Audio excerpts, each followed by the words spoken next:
The Salt March of 1930, which is also famous as the Dandi March, was an act of civil disobedience by Mahatma Gandhi to protest British rule in India. During that march, thousands of Indians followed Gandhiji from Ahmedabad to the Arabian Sea coast, a distance of about 240 miles. Whether it was the Satyagraha of Champaran in Bihar, the non-cooperation movement or the Salt March, Gandhiji always took care to target one grievance at a time with one specific form of protest. This micro level mobilization of people aggregated into an overarching sense of nationhood that entered the consciousness of the subcontinent's people. Indian subcontinent's people. This enabled Gandhiji to move towards the realization of his larger vision of turning the stratified people into a cohesive Indian nation. The Dandi March was just one of the several forms of protest he had devised against the colonial rulers. He unified the diverse Indian groups to rise as one nation, and he succeeded in his mission largely. Of course, not completely, because there was partition of the country which went against his larger dream of having one nation, one Indian nation. Anyway, that's a different story. And moreover, it is not possible to capture Gandhiji's struggle against the world's most powerful empire in this particular vlog which I am doing. He was arrested several times, ridiculed and assaulted, but he did not quit on his non-violent instruments of struggle. Nor did he lose faith in the attainability of his dream of a democratic, secular and sovereign India. The British may have denied the Nobel Prize to Gandhiji, but there was, if the Nobel Prize was not given to Mahatma Gandhi, the British government had a significant role in that. So they may have succeeded in denying Nobel Prize to Gandhiji, but there was no way they could prevent him from becoming an icon of peace and tolerance across the globe. His legacy of peaceful mass movements has influenced leaders across the world, right from USA's Martin Luther King to South Africa's Nelson Mandela.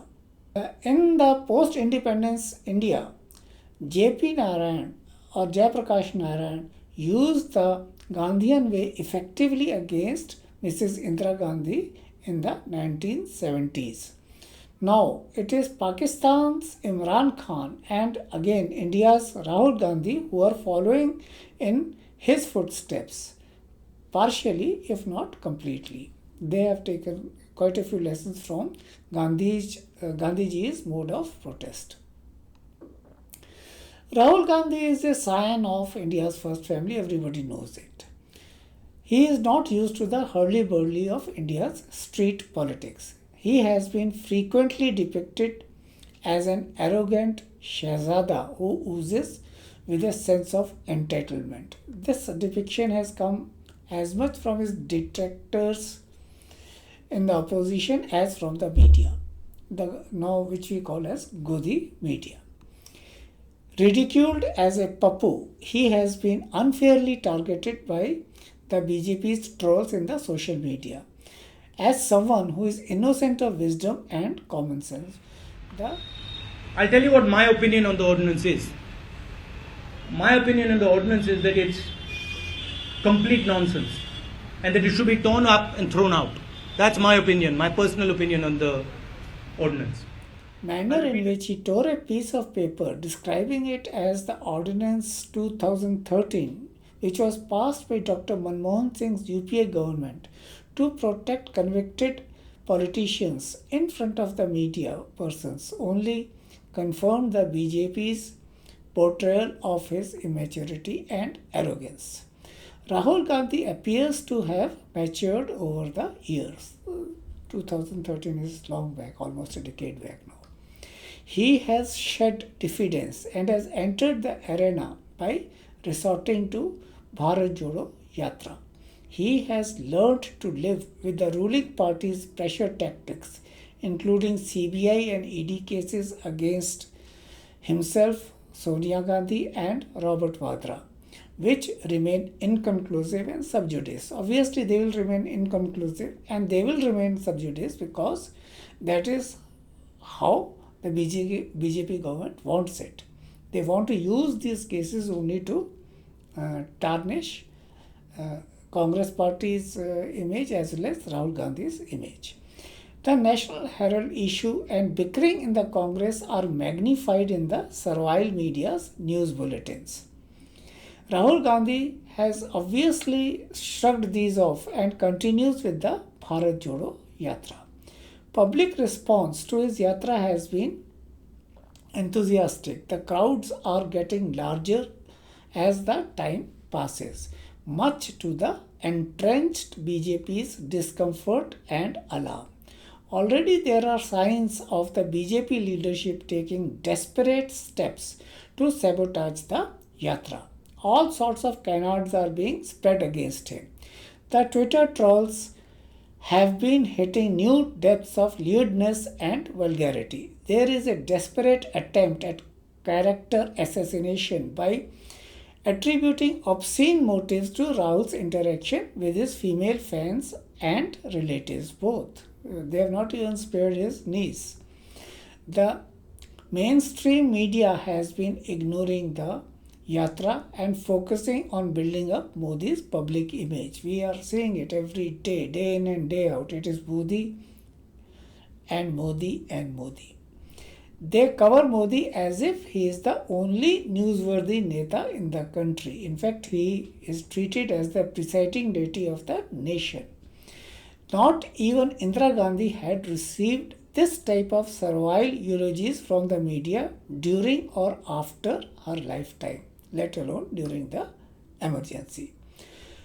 Rahul's Bharat Jodo Yatra may not bring immediate dividends in terms of poll victories, but there is every chance that it will help cleanse the political ecosystem to some extent. This may sound naive, but if we notice, Rahul Gandhi has refused to politicize the Morbi Bridge tragedy or lower his political discourse to the street fighters level or allow undesirable characters, especially Bahubalis, to join his yatra. The effort is laudable indeed. Rahul is facing a daunting task of reuniting a polity fractured by the divisive politics, which became virulent during L.K. Advani's Ram Rath Yatra, which climaxed with the destruction of Babri Masjid and the subsequent cycle of bloodbaths in different parts of the country. The 2002 Gujarat riots, or rather pogroms, finally sealed the ruptured state of our liberal secular superstructure. It really was fractured during 2002. The process started with L.K. Advani's Ram Rath Yatra. Now let us look across the borders. Imran Khan.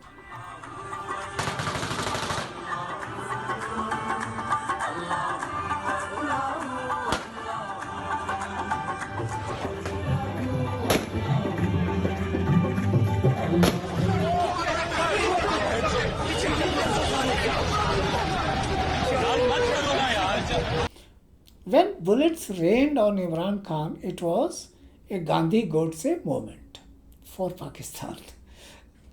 The assailant was convinced that killing Imran would be good for Pakistan, as Godse was convinced that killing Mahatma Gandhi would be good for the people of India. Why was Imran targeted? What powers are behind this attempt? Only time will tell. Imran started as Pakistan's star cricketer. His charisma transcended the cricket grounds. After hitting media headlines for both right and wrong reasons, we know he was having quite a colorful youth. He did certain good things also, like building the cancer hospital in Pakistan for the poor. So, after hitting media headlines for both right and wrong reasons, he found politics as his new arena. It took him some time to learn the ropes of politics, of this new calling, but soon became deft enough to become Pakistan's Prime Minister. Again, he was not deft enough to stay in power. That requires a very different sort of skills and attitudes. He managed to irritate Pakistan's masters in the United States. And of course, Imran Khan also managed to alarm the deep state in Pakistan itself. Now, this deep state is the Pakistan army plus the unseen establishment. And soon he was out of power. Imran took a leaf from the Gandhian book of protest as he realized it would be unwise to take on the far more powerful Pakistan army head on. He chose the non-violent way of mass movement. Soon he became a massive threat to the establishment. Let us be clear, Imran is no Gandhian. Nor is he a babe in the woods of political intrigues anymore. But he has been clever enough to realize that by projecting himself as a non-politician sportsperson, he has hit a chord among the masses. He has convinced the masses that he has no personal stake in entering the political arena. Whatever he is doing is for the good of the people of Pakistan. He has managed to convince a sizable chunk of the people of Pakistan or Pakistan's population. His honest patriot persona has become a political asset for him. No wonder his long march is attracting millions across Pakistan. Although he does not advocate violence in his speeches, his followers do not hesitate while indulging in violence. They have done it on more than one occasion. Also, Imran does not profess love for his tormentors, unlike Gandhiji. Imran Khan is struggling against the imminent unravelling of the state of Pakistan. He is waging a desperate battle against the rapacious politicians of Pakistan who give a damn about the welfare of the common people. It is unlikely that the attempt on his life will deter him from his chosen mission. And Rahul too has countered the divisive politics in India by resurrecting the real spirit of a secular and democratic India. So the Gandhian spirit transcends the 1947 made borders. And Gandhiji must be smiling in the heavens.